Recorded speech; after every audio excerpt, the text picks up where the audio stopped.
Bismillahirrahmanirrahim. Assalamualaikum warahmatullahi wabarakatuh. Alhamdulillahi rabbil alamin.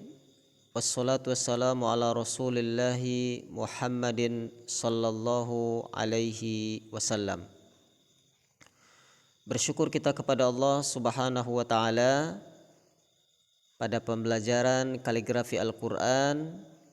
Sebelum kita mempraktekkan menuliskan huruf-huruf yang ada pada kalimat Bismillahirrahmanirrahim. Ini adalah kalimat yang sangat mulia, yaitu bagaimana kita mengucapkan kalimat pembukaan. Kalau dalam surah Al-Fatihah dimulai dengan Bismillahirrahmanirrahim. Tentu Imam Asy-Syafi'i yang wafat pada tahun 911 Hijriah, beliau pernah menuliskan tentang fadilah keutamaan Al-Basmalah ini. Maka sebelum kita menulisnya, sebelum kita mempelajari penulisan kaligrafinya, maka kalimat Bismillah dalam hadis Rasulullah sallallahu alaihi wasallam pernah bersabda, yaitu ma min abdin yaqulu bismillahirrahmanirrahim illa dzaba syaitanu kama yadzubur rasasu 'alan nar. Apabila seorang hamba membaca Bismillahirrahmanirrahim, syaitan akan hancur sebagaimana hancurnya timah di atas api. Ini adalah hadis Rasulullah sallallahu alaihi wasallam yang menjadi fadilah yang kita ambil dari kitab Lubabul Hadis bab ketiga. Imam Asy-Syafi'i menuliskan hadis-hadis yang berkenaan dengan Bismillah. Lalu juga ada hadis yang disabdakan oleh Rasulullah sallallahu alaihi wasallam bahwasanya tidak ada seorang hamba yang membaca Bismillahirrahmanirrahim kecuali Allah akan memerintahkan malaikat yang mulia mencatat amal untuk mencatat catatannya 400 kebaikan. Masya Allah. Ma min abdin yaqulu bismillahirrahmanirrahim illa amara Allah ta'ala al-kiram al-katibin ay yaktubu fi diwanihi 400 hasanah. Jadi 400 kebaikan dalam kita membaca bismillah. Tentu ketika kita menulis pasti kita membaca. Menulis dan membaca ini adalah sebuah gerakan hati dan gerakan indera, gerakan tangan, dan gerakan kalbu. Selanjutnya, kaum muslimin dan muslimat yang dirahmati Allah subhanahu wa ta'ala, sebelum kita belajar menulis bismillah, kita pahami dulu kaidah-kaidah dasarnya. Kita luruskan niat kita.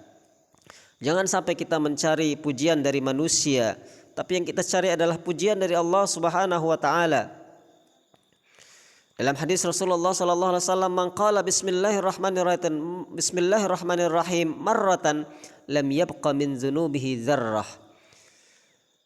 Barang siapa yang membaca bismillahirrahmanirrahim meskipun sekali, maka tidak ada tersisa sedikit pun dari dosa-dosanya yang kecil. Masya Allah, ini adalah keagungan daripada kalimat bismillahirrahmanirrahim. Kemudian tentang hadis khusus memperbagus tulisan bismillah.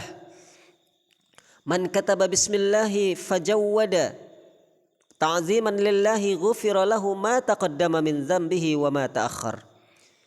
Rasulullah sallallahu alaihi wasallam bersabda, siapa yang menulis bismillah lalu ia memperbagus tulisannya untuk mengagungkan Allah Subhanahu wa taala, maka dosanya yang telah lalu dan yang akan datang akan diampuni oleh Allah Subhanahu wa taala.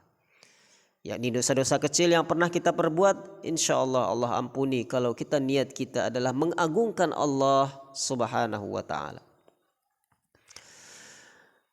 Dalam hadis selanjutnya Rasulullah SAW, SAW, sallallahu alaihi wasallam bersabda, jika kalimat bismillah ditulis maka Rasulullah menganjurkan memanjangkan lafaz Ar-Rahman.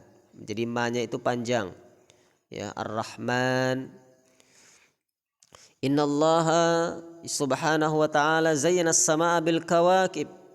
Allah subhanahu wa ta'ala menghiasi langit dengan benda-benda langit dan menghiasi malaikat Jibril, menghiasi surga dengan bidadari istana, menghias para nabi dengan Rasulullah SAW, dan menghias kitab Al-Quran dengan kalimat Bismillahirrahmanirrahim. Jadi Al-Quran yang kita baca, Al-Quran yang kita hafal, itu hiasannya adalah kalimat Bismillahirrahmanirrahim. Maka kita semangat nanti belajar huruf ba, belajar cara menulis huruf sin agar indah huruf sin kita. Huruf mim, bagaimana mim yang benar, bagaimana huruf lam, bagaimana huruf ha, bagaimana huruf mim, nun, ra, ya dan sebagainya. Ini harus kita kuasai terlebih dahulu agar kita menulis dengan indah, mencari ridha Allah Subhanahu wa taala. Hadis yang selanjutnya, man qala bismillahirrahmanirrahim ghafarallahu lahu ma taqaddama min dzambih. Siapa yang membaca bismillahirrahmanirrahim, maka Allah mengampuni dosa-dosanya yang kecil. Masya Allah, dosa-dosa kecil yang kita tanpa sadari Allah ampuni. Rasulullah Sallallahu Alaihi Wasallam juga mengajarkan kita, kalau kita berdiri maka ucapkanlah Bismillah. Nah, tentu setiap perbuatan yang tidak dimulai dengan Bismillah, maka perbuatan itu terputus. Nah, jangan sampai perbuatan kita terputus. Hendaklah ketika kita akan makan, minum, tidur, berpakaian, perbuatan-perbuatan yang baik, menulis dan sebagainya, kita mulai dengan kalimat Bismillahirrahmanirrahim. Khusus pembelajaran kaligrafi kita mulai dengan kalimat Bismillahirrahmanirrahim. Tetap istiqamah, semangat semuanya. Pasang niat karena Allah Subhanahu wa taala dan persiapkanlah alat-alatnya, baik itu buku gambar mungkin, kertas, atau mungkin spidol kaligrafi yang kita potong. Dan yang sudah mendapatkan kiriman dari Yayasan Darul Hidayah disiapkan, insyaallah semuanya bisa. Dan kita bertahap mempelajari huruf ba, huruf alif, karena setiap huruf ini memiliki karakteristik yang berbeda-beda. Jadi semakin banyak kita latihan, maka semakin lincah tangan kita. Jadi tangan ini ibarat sebuah alat untuk menulis. Maka tangan yang kita pakai, kita biasakan menulis dengan indah. Menulis dengan indah tentu dengan kaedah yang benar. Maka disinilah kita butuh pelajaran. Ada yang disebut khat naskah, khat naskhi. Jadi huruf-hurufnya standar dalam Al-Quran rata-rata memakai khat naskhi. Kalau bismillah di gambar ini yang sebagai gambar yang kita jelaskan ini adalah khat sulusi. Kalau khat sulusi alifnya itu ada kepalanya. Jadi kalau alif itu ada kepala, tentu ini disebut khat sulusi. Alif ini ada kepalanya semuanya. Nah, begitupun huruf ba ini. Kemudian ada huruf sin, ada huruf mim. Nah, ini semua adalah khat sulusi namanya. Ciri-ciri khat sulusi itu ada hiasannya, seperti ada sukun yang terbalik seperti ini. Nah, itu semua adalah ciri-ciri daripada khat sulusi. Khat sulusi ini juga bisa dibentuk seperti misalkan dibentuk seperti sayap, dibentuk seperti lingkaran, segitiga dan sebagainya. Itu ciri-ciri khat sulusi. Kalau khat naskhi itu lurus. lurus. Misalkan kita menulis Bismillahirrahmanirrahim panjang yang kita pelajari di grup ini, kita memakai khat naskhi terlebih dahulu karena kita mengajar Al-Quran dengan khat naskhi, mengajarkan anak kita, mengajarkan tetangga kita, teman kita, sahabat kita, itu khat naskhi lebih dahulu. Berapa lama belajar khat naskhi? Ini kita teori dulu ya, meskipun kita belum masuk praktek bertahap. Mudah-mudahan setelah semuanya menerima alatnya, kita langsung mulai praktek. Khat naskhi itu belajarnya tanpa batas. Jadi maksudnya tanpa batas di sini adalah semakin banyak kita latihan, maka semakin halus tulisan kita. Dan memang khat naskah ini itu adalah kuncinya kaligrafi. Kalau kita sudah bisa, maka insya Allah masuk kepada kaligrafi yang lain mudah. Misalkan yang diwani, yang riq'i, maupun diwani jali, kufi dan sebagainya, itu rumusnya itu ada pada khat naskhi, khat naskah. Baik kaum muslimin dan muslimat yang dirahmati Allah Subhanahu wa taala, ini sekedar muqaddimah, pembahasan awal tentang pembelajaran kaligrafi Al-Qur'an. Jadi kaligrafi itu istilah Indonesianya, istilah Arabnya disebut dengan khattun. Khat, al-khattu. Jadi kalau dalam bahasa Arab penulisnya disebut khattat. Kalau jamaknya khutut, khattun. Kalau dalam bahasa Indonesianya kaligrafi, bahasa Inggrisnya kaligrafi. Jadi itu adalah seni menulis indah.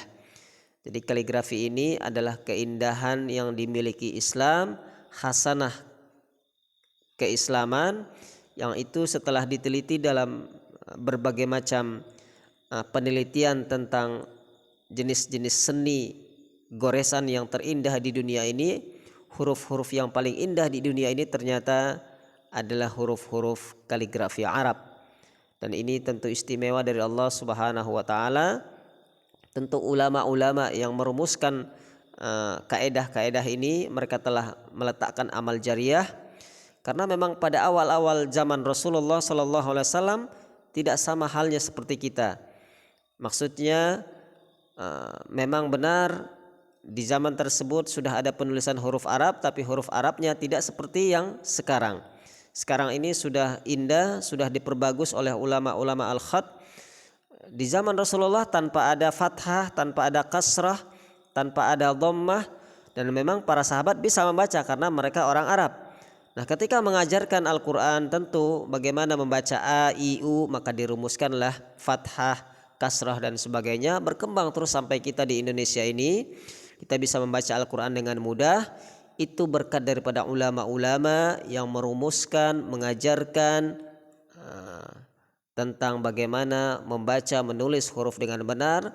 Dan sampailah kepada kita di akhir zaman ini, di tahun 2021 ini, bagaimana kita bisa membaca Al-Quran dengan mudah. Di Indonesia banyak sekali ulama-ulama di bidang kaligrafi. Sebutkan saja guru saya Al-Ustadz Didin Sirojudin. Beliau di Jakarta. Beliau tamatan Gontor juga. Beliau guru saya dulu waktu di Gontor. Saya pernah ke rumah beliau juga.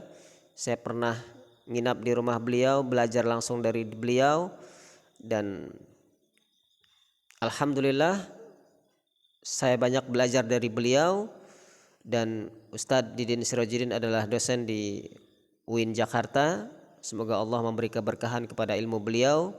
Beliau adalah pimpinan lembaga kaligrafi Al-Quran dan juara kaligrafi Al-Quran setingkat internasional tahun 1998. Dan beliau mendirikan asosiasi kaligrafi Al-Quran di Gontor, asosiasi kaligrafer Darussalam, dan alhamdulillah banyak sekali kaedah-kaedah yang kita pelajari dari beliau, dan insya Allah akan saya ajarkan kepada kita semuanya di sini tentang bagaimana menulis, bagaimana istiqamah, bagaimana trik-trik mudah agar kita bisa lancar, halus dalam menulis huruf-huruf Al-Quran. Maka pada pembukaan, pada awal-awal pembelajaran kaligrafi Al-Quran ini, mohon bersabar, tidak terburu-buru, tetap istiqamah di grup ini. Insya Allah semuanya bisa, yakin, karena belajar khat ini butuh kesabaran. Katibul khatti madfunun fil ardi. Jadi yang namanya penulis khat ini walaupun sudah meninggal, maka tulisan-tulisannya akan dibaca.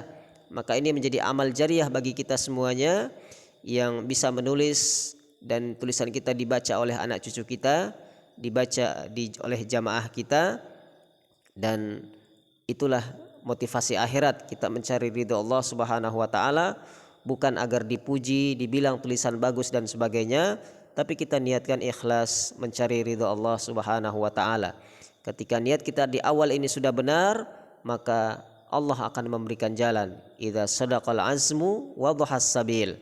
Ketika azam kita sudah benar, keinginan kita sudah benar, Allah pasti akan memudahkan kita semuanya dalam mendapatkan ilmu ini, yaitu ilmu kaligrafi Al-Quran. Insyaallah bertahap akan kita jelaskan. Kita tutup sementara pembukaan pada hari ini. Mohon bersabar. Yang belum mendapatkan buku panduan silahkan menghubungi admin, dan alhamdulillah admin pengiriman sudah mengirim puluhan buku. Mudah-mudahan bisa sampai dalam 1-2 hari ini. Yang belum sampai ke rumahnya mohon bersabar, dan insyaallah semuanya bisa. Barakallahu fikum. Assalamualaikum warahmatullahi wabarakatuh.